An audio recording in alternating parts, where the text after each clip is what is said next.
first fell in love with natural spaces as a kid.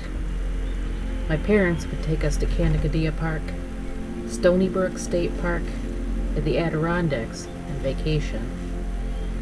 I always felt very peaceful there, and I spent a lot of time looking at the small spaces, the natural dioramas that I found wherever we went. I fell in love with the photography in college. There I learned how to see the world through the lens of a camera and use that skill to show the world how I see it. No matter where I go in nature, I always look for the small spaces, on the forest floor, ponds and puddles, the way the light hits a cobweb, or how different leaves arrange themselves when they land, how the ice on the lake mirrors the sky.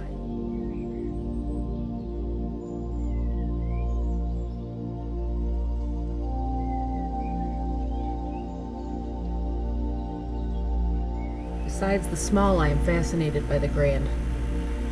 The incredible displays in the skies in this part of the world often have me pointing my camera straight up.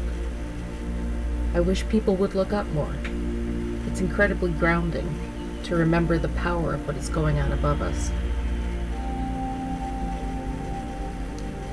Composition and balance are important in any good photography, but nature creates its own composition, its own balance and symmetry.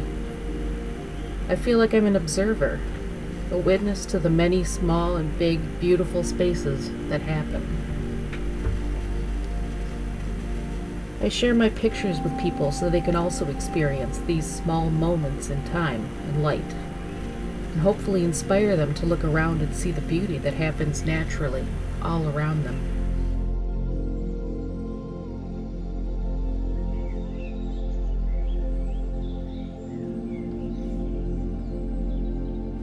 I'll leave you with my favorite shot.